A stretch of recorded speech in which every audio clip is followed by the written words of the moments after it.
É o amanhecer de um novo século. Após 2 décadas de crescimento econômico, a indústria financeira americana está mais próspera do que nunca. Liderando esse crescimento explosivo está um novo tipo de empresa, que apenas 20 anos atrás era totalmente inimaginável. Vanguard, o primeiro e maior fundo de índice dos Estados Unidos da América. O capitão da Vanguard é um homem com ambição ilimitada, que por meio de pura determinação construirá um império financeiro, que controlará o mundo.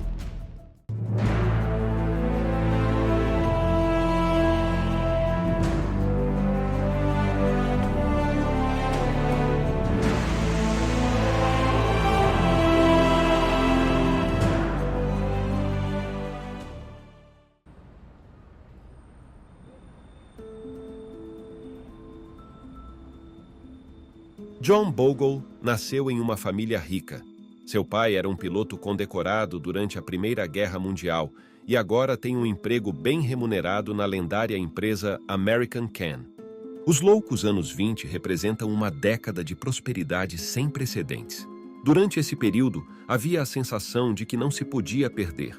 Pessoas em todos os lugares pareciam enriquecer. O mercado de ações na década de 20 tornou-se um mercado de varejo como nunca havia acontecido antes. Quando o povo ouviu que o seu vizinho tinha duplicado o seu dinheiro e depois dobrou novamente, você se sentia um idiota se não fizesse isso. Mas poucos meses após o nascimento de Bogle, o mercado de ações dos Estados Unidos entra em colapso. O pai de Bogle perde seu trabalho e todo o dinheiro de sua herança. Ele tenta se recuperar, mas não possui as habilidades tangíveis e desenvoltura para sobreviver. Ele não se recupera e fica viciado em álcool. Com o pai enterrado no alcoolismo, Bogle e seus 2 irmãos são forçados a crescer rapidamente e começar a trabalhar cedo. Eu acho que o pai dele não era um grande empreendedor. Ele não conseguiu e teve problemas para manter um emprego, e acho que isso provavelmente também provocou Bogle querer fazer algo de si mesmo. Desde a infância, John Bogle cultivou uma sólida ética de trabalho e o hábito meticuloso de economizar cada centavo que ganhava. Essas qualidades se tornariam os princípios orientadores de seus empreendimentos mais tarde. O jovem Bogle sabe que só há um caminho para uma vida melhor. Ele precisa conseguir entrar em uma ótima faculdade. Para fazer isso, ele precisa se tornar o estudante mais dedicado em sua escola. Em 1947, seu esforço árduo dá frutos. Ele se forma na Blair Academy como o 2º melhor aluno da turma e conquista uma bolsa de estudos integral em uma das melhores universidades do país, a Princeton University.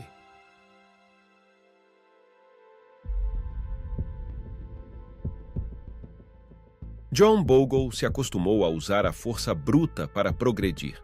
Ele almeja se tornar o melhor aluno em Princeton e planeja alcançar isso trabalhando mais do que qualquer pessoa.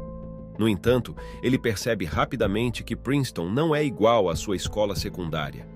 Bogle descobre que está cheia de alunos que não apenas trabalham tão arduamente, mas também parecem se sair melhor nas aulas. Durante os 2 primeiros anos, as notas de Bogle consistentemente não correspondem, frequentemente resultando em semestres com notas C.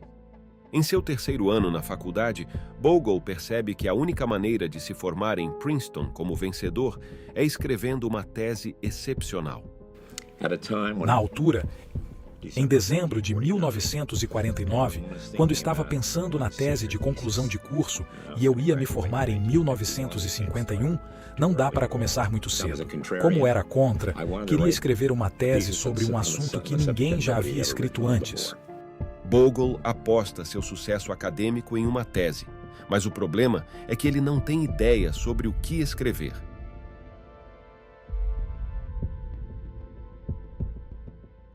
Para destacar sua tese, ele deve escrever algo único.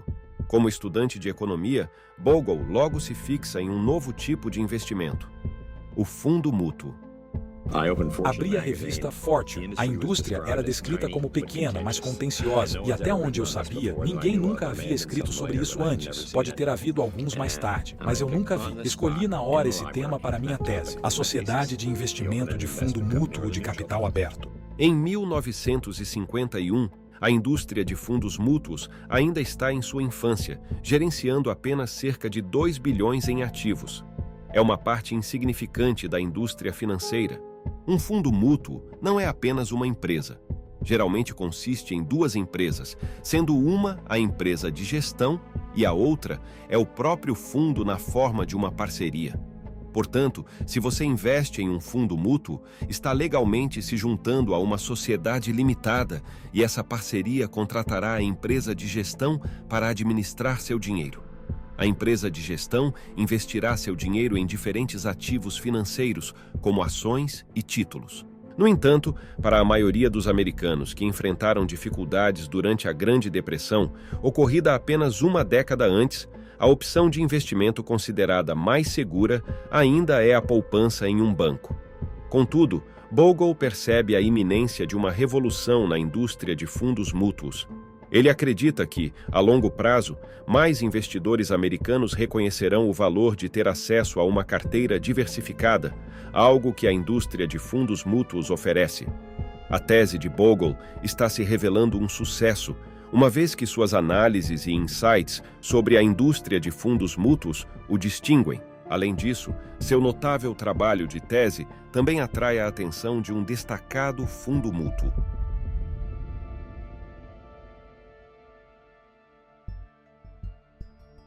Walter Morgan é o fundador e presidente do Fundo Wellington, o quinto maior fundo mútuo do país, com um valor superior a 150 milhões de dólares em 1951.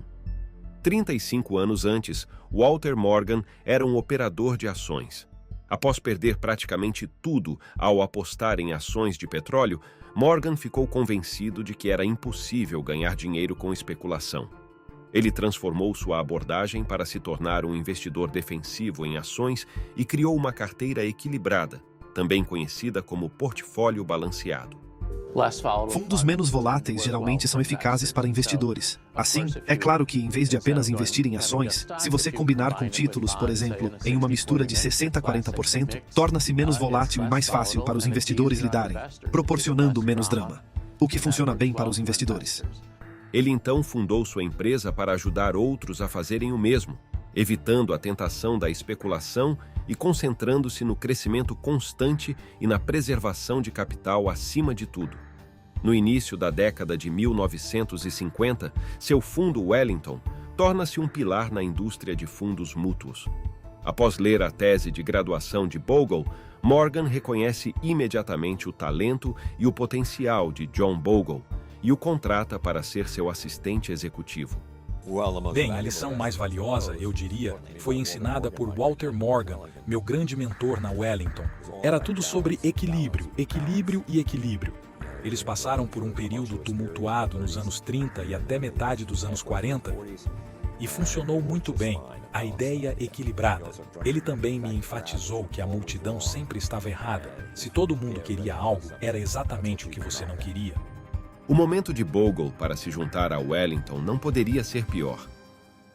Em 1958, o mercado de alta está em pleno andamento, com o Dow Jones quase dobrando em relação a 5 anos antes. Muitas empresas de fundos mútuos estão abrindo mais fundos para atrair mais investidores. Como resultado, a carteira equilibrada da Wellington está perdendo popularidade, já que o apetite de risco dos americanos está de volta. Mas John Bogle vê este desafio como uma oportunidade para se destacar na empresa. Ele elabora um plano ousado que seu mentor pode não aprovar. Bogle desejava lançar um novo fundo composto exclusivamente por ações. Ele acreditava que um fundo exclusivo de ações poderia atrair investidores, desde que seguisse uma estratégia de investimento conservadora. O Wellington Equity Fund se tornou um sucesso instantâneo. Em apenas um ano, seus ativos sob gestão cresceram de 33 milhões para 44 milhões de dólares. O desempenho e a popularidade do fundo continuaram a aumentar ao longo da próxima década. O êxito do Wellington Equity Fund designou Bogle como o sucessor de Walter Morgan. Quando Morgan completou 67 anos, oficialmente passou as rédeas para John Bogle. Aos 35 anos, Bogle tornou-se o CEO de um dos maiores fundos mútuos do setor. No entanto, trata-se de um fundo mútuo cuja existência está agora ameaçada. Uma guerra na indústria de fundos mútuos está prestes a eclodir, e desta vez, Bogle pode ser a primeira vítima.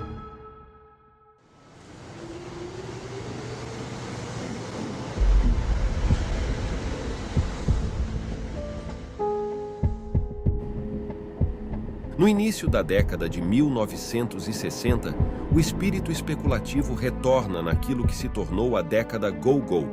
John Bogle pode ser o líder da Wellington, mas à medida que a concorrência se intensifica, o fundo mútuo começa a declinar. Durante o mercado de alta, quando todos estavam se saindo tão bem, de repente, o Wellington Fund, gerenciado por Bogle, começou a parecer monótono e comum.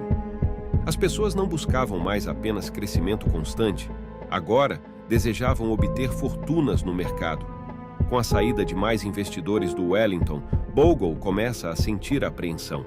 Ele compreende que, se não tomar medidas rapidamente, sua empresa pode enfrentar sérias dificuldades. Dada a responsabilidade aos 35 anos de assumir o controle da Wellington Management Company, porque estávamos em uma situação muito difícil e o Sr. Morgan disse para fazer o que fosse necessário para resolver isso. Para resgatar a empresa, Bogle precisa de alguma forma tornar seu fundo Wellington atraente novamente para os investidores e há apenas uma opção. Wellington precisa se fundir com outro fundo.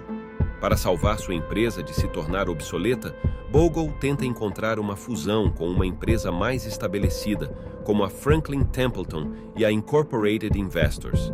Eles rejeitam a oferta de Bogle porque acreditam que a estratégia excessivamente conservadora da Wellington prejudicará o desempenho de seus fundos. Incapaz de encontrar um grande fundo mútuo para se fundir, Bogle é forçado a procurar fundos menores, e logo um fundo em Boston chama sua atenção.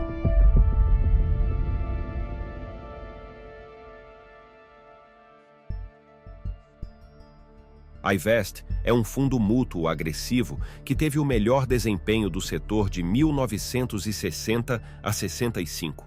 Mesmo com apenas 17 milhões de dólares sob gestão, é um dos fundos mais procurados do setor. Era muito semelhante às empresas de prop trading de hoje, utilizando muitas estratégias de curto prazo e análise técnica. Portanto, durante o mercado de alta, é muito difícil determinar se o sucesso de tal empresa é devido à sorte ou habilidade. No entanto, Bogle acredita que, ao se fundir com a iVest, a Wellington será capaz de expandir o negócio e atrair mais investidores. Após meses de consolidação, nasce uma nova empresa. Embora ainda leve o nome de Wellington Management Company, os parceiros da iVest agora terão 40% de propriedade. Muitos consideram conceder tanto controle à iVest um grande fator de risco, mas Bogle acredita que é um sinal de sinceridade.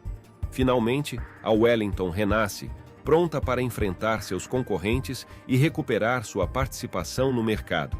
Bogle está preparado para continuar liderando uma nova empresa como CEO. No entanto, o destino tem um plano diferente.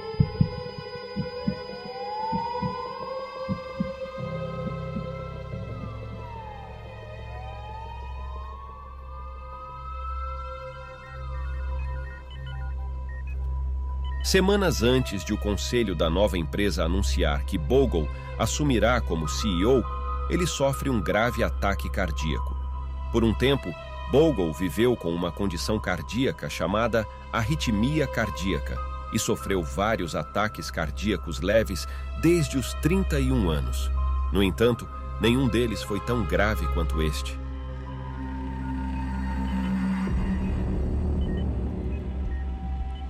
Bogle fica hospitalizado por 6 semanas. Como resultado, seu futuro como CEO da Wellington está agora em jogo. Incerto se Bogle está apto para liderar, os diretores da Wellington estão considerando um novo candidato. No entanto, Bogle não é alguém que desiste facilmente. Para provar que estava em condições de trabalhar, Bogle fez o teste de esteira.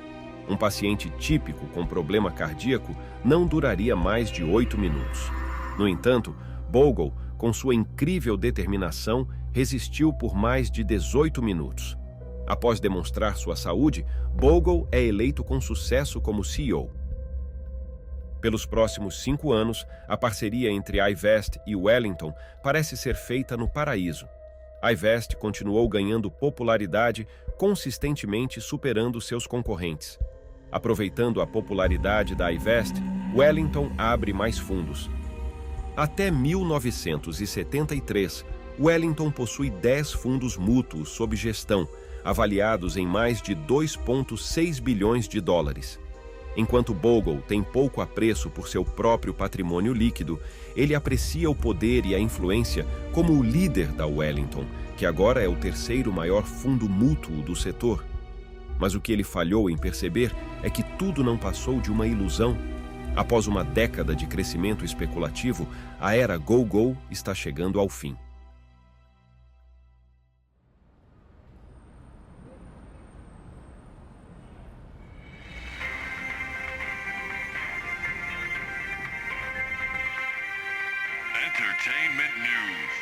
O mercado de ações despencou ontem e intensificou as negociações. O Dow Jones Industrial Average registrou sua maior perda diária em quase 3 anos. O índice caiu 18,29 pontos, encerrando a sessão em 909,69.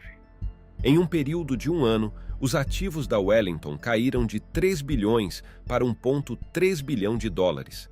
Agora está tudo muito claro. A decisão de Bogle de fundir-se com a iVest foi um completo fracasso. E há mais más notícias. À medida que as condições da indústria pioram, uma divisão entre o conselho de diretores se aprofunda. Logo, começa uma briga, colocando Bogle contra 4 parceiros da iVest em Boston.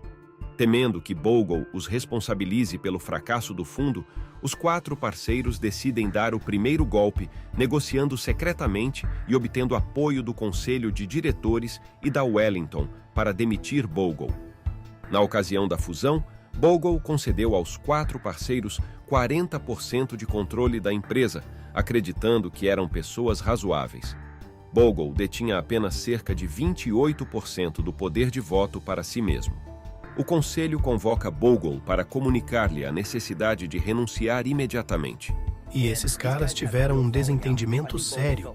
Acredito que Bogle sentiu como se tivesse traído seu mentor e a empresa, meio que se vendendo e dando a esses outros gerentes de crescimento metidos a espertos muito poder na parceria deles. Eles tinham o controle efetivo de voto.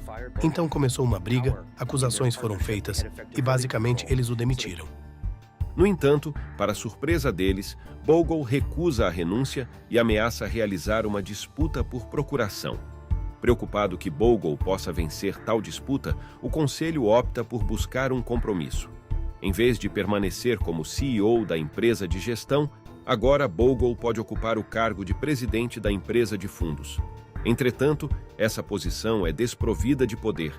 É um arranjo concebido pelos diretores para neutralizar a influência de Bogle na empresa. Em 1974, Bogle é derrotado e humilhado, sendo expulso da empresa que era legitimamente sua. Mas mesmo em uma posição sem poder como presidente do fundo, Bogle se recusa a aceitar o fracasso e imediatamente começa a buscar maneiras de retornar. O que ele faz em seguida vai revolucionar a indústria de fundos mútuos. A década de 1970 é um período de turbulência econômica. A Guerra do Vietnã e os altos gastos governamentais de uma década antes finalmente se fazem sentir, com a inflação atingindo os níveis mais altos já registrados. John Bogle embarca na missão de tornar a Wellington Management Company líder do setor. No entanto, sua decisão de fundir-se com a iVest mostrou-se um erro. Ele é removido do cargo de CEO da Wellington Management e nomeado presidente do fundo, uma posição tradicionalmente inútil, projetada para enterrar sua influência. No entanto, ele está determinado a encontrar uma maneira de contornar o domínio da empresa de gestão. Para fazer isso, ele precisará dar um passo audacioso.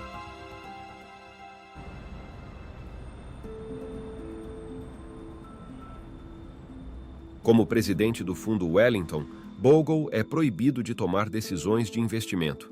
No entanto, como o fundo é uma parceria, ele pode tomar decisões comerciais e administrativas. Basicamente, ele reagiu e descobriu essa espécie de pequena alavanca, que era ainda ser o presidente dos fundos mútuos em si. E há esse detalhe peculiar de que os fundos mútuos são como empresas de fachada, e o presidente desses fundos tem algum controle sobre, como empreiteiros gerais, pode decidir quem faz qual papel. E assim, ele usou essa alavanca para basicamente se firmar e brigar com eles. Enquanto um fundo mútuo normalmente terceiriza as atividades administrativas para a empresa de gestão, Bogle toma uma decisão inovadora. Ele não dará mais à empresa de gestão aquela função de negócios. Bogle internaliza as funções administrativas, economizando milhões de dólares em taxas para o fundo. O que Bogle fez foi quebrar a norma da indústria. Um fundo mútuo típico não realiza a administração de vendas por conta própria. Geralmente, paga a uma empresa externa de gestão para lidar com essas tarefas. Para mostrar mais uma vez sua independência, ele muda o nome do fundo de Wellington para Vanguard. Pela primeira vez, Bogle acredita que seu fundo será focado nos acionistas. Ele chama isso de mutualização. Penso que tudo reside na mutualização, na tentativa de gerir fundos mútuos para os seus acionistas e não para seus gestores. Para os próximos anos, a Vanguard, com a sua nova estrutura, poupa aos investidores milhões de dólares em taxas, tornando a Vanguard o fundo mais econômico para investir. John Bogle conseguiu transformar sua humilhante falha em um sucesso, mas está convencido de que uma oportunidade ainda maior o aguarda. Ele precisa eliminar completamente a Wellington Management de cena. O problema é que, como fundo, o Vanguard é legalmente proibido de gerenciar seus próprios investimentos. Ele deve contratar uma empresa externa de gestão como a Wellington, e ele está convencido de que há uma maneira de contornar isso. Após testemunhar tantos fundos mútuos apresentando desempenho inferior ao mercado a longo prazo, ele começou a questionar o valor de tal esforço. Ele se perguntou se é possível superar o mercado. Bogle percebe que, a longo prazo, é quase impossível superar o mercado e, para servir melhor seus acionistas, tudo o que ele precisa fazer é investir em todas as ações, mantendo os custos baixos. É um tipo de fundo que era impossível de ser executado. Hoje, o conhecemos como um fundo de índice. Portanto, não é que seja impossível superar, mas o que eu frequentemente disse é que é como procurar uma agulha no palheiro. E pelo menos o núcleo da sua carteira deve ser investido em índices amplos. Influenciado pela pesquisa de Malkiel, Bogle acredita que o melhor caminho a seguir é começar um fundo de índice, um que não precisa ser gerenciado. A simplicidade de um fundo de índice é brilhante e Wall Street nunca mais será a mesma. Então, ele lança o primeiro fundo de investimento em índice em 1976, projetado para maximizar o lucro de longo prazo dos acionistas. Mas o que ele não sabe é se as pessoas vão comprá-lo. Aqueles que investem em um fundo de índice estão destinados a obter resultados medianos. A crítica predominante na época era que, ao alocar dinheiro em todas as empresas, em todos os lugares, era excessivamente anticapitalista. Bogle acredita que a única maneira de demonstrar que seu fundo é superior é aguardar pacientemente até que ele acumule um histórico positivo nos próximos anos.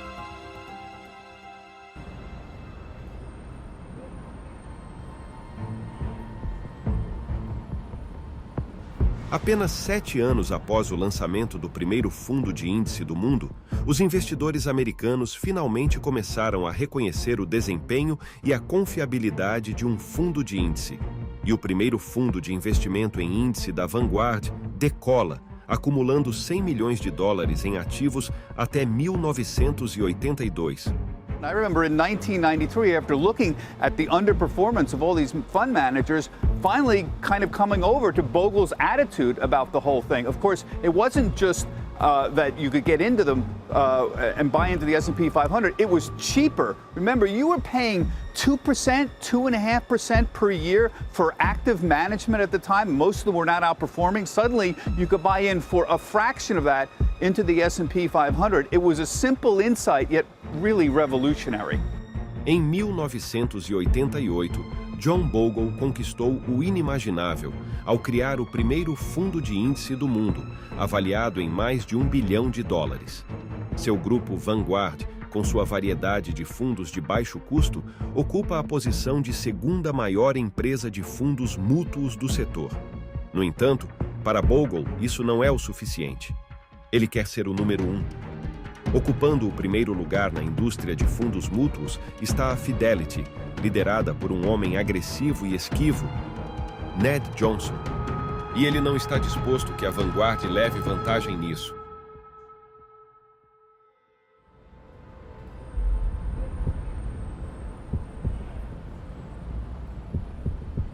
Até o início da década de 90, a Fidelity é o incontestável rei dos fundos mútuos. Fundada por Ed Johnson em 1930, a Fidelity foi um dos primeiros fundos mútuos a empregar uma estratégia de investimento diversificada.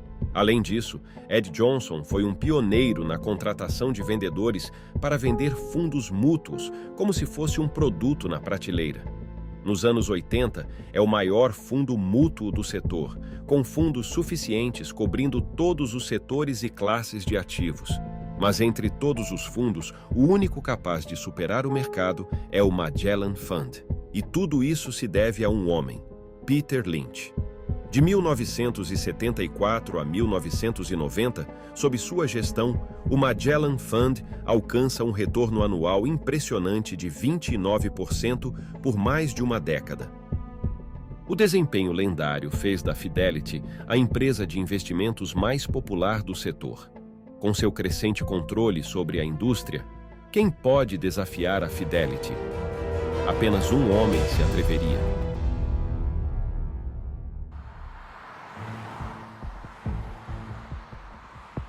O fundo de índice de baixo custo e melhor desempenho de Bogle perturbou a indústria de fundos mútuos e também está lentamente corroendo a participação de mercado da Fidelity.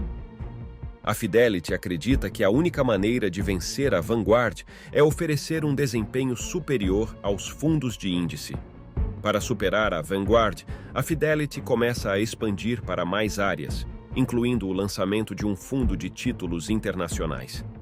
Ned Johnson exige que os traders façam o que for preciso para vencer o mercado e oferecer retornos acima da média. John Bogle sabe que isso é uma receita para o desastre. Tudo o que ele precisa fazer agora é esperar o gigante tropeçar.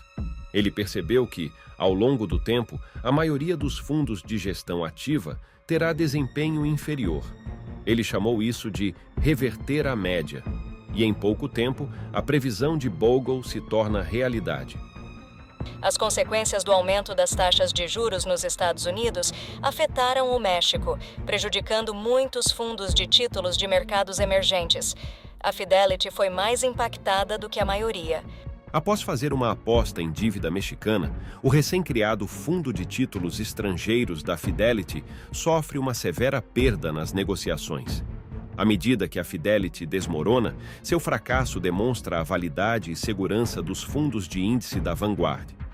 Até 1995, a Vanguard, com seus fundos de índice de baixo custo, virou de cabeça para baixo toda a indústria financeira. Muitos de seus concorrentes estão correndo para se adaptar. Com a Vanguard em melhor forma do que nunca, Bogle decide que chegou a hora de se aposentar. Nos últimos anos, ele vem preparando seu assistente executivo, Jack Brennan, para sucedê-lo. Em maio de 95, Bogle passa oficialmente o cargo de CEO para Brennan, mas permanece como presidente do conselho da empresa. Brennan cresceu em uma família bancária. Seu pai era o CEO do Union Warren Savings Bank em Boston. Como líder do grupo Vanguard, Brennan tem como objetivo deixar sua própria marca e provar ao seu pai que pode superá-lo. Brennan decide que a única maneira de avançar é fazer com que os ativos da Vanguard cresçam ainda mais. Isso significa aumentar os gastos com marketing e vendas. Há apenas um problema.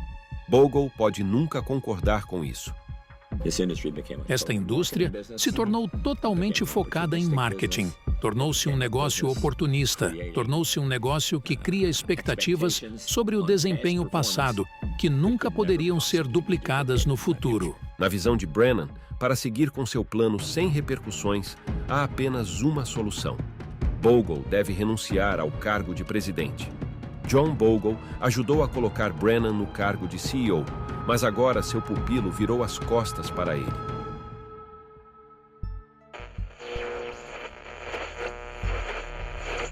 John C. Bogle foi resistente o suficiente para sobreviver a um transplante de coração, mas agora ele não consegue superar as políticas do Grupo Vanguard, a empresa de fundos mútuos que ele fundou há um quarto de século. Aos 70 anos, Bogle deveria seguir a tradição e se aposentar, mas ele buscava uma exceção para si mesmo, argumentando que era o fundador da empresa. Contudo, Brennan e o conselho não concordaram, obrigando Bogle a se aposentar. Em 2 décadas, Bogle construiu um império impressionante. Embora a empresa que ele fundou continue a prosperar e a dominar a indústria financeira por muitos anos, Bogle foi forçado a se retirar. Com Bogle fora, Brennan expande as estratégias de marketing e vendas. No entanto, para criar um legado duradouro, ele precisa encontrar algo ainda maior. No final dos anos 90, um novo segmento da indústria financeira está em ascensão: os ETFs. À medida que o mundo entra no novo milênio, Wall Street passa por uma revolução. Um novo tipo de fundo de investimento está crescendo a uma taxa sem precedentes. Eles são chamados de Exchange Traded Funds. É um conceito que há muito tempo era difícil de concretizar, mas agora todas as principais firmas de Wall Street estão reivindicando sua participação. ETF significa fundo negociado em bolsa, um fundo que é negociado na bolsa de valores. Portanto, pense em um fundo mútuo que está disponível para ser comprado na bolsa de valores de Nova York ou no mercado Nasdaq. Os ETFs podem ser a tendência, mas um homem acredita que eles são muito voláteis para beneficiar o investidor médio. Se eu tiver um pequeno preconceito contra o ETF, o mercado caiu 300 pontos no meio do dia. Você saiu e subiu 300 pontos na segunda metade do dia. Muitos altos e baixos, é insignificante, mas, a longo prazo, isso é uma nuance, nenhuma diferença. Com a aposentadoria de Bogle da Vanguard e para competir com a Fidelity, Jack Brennan está considerando entrar no negócio de ETFs.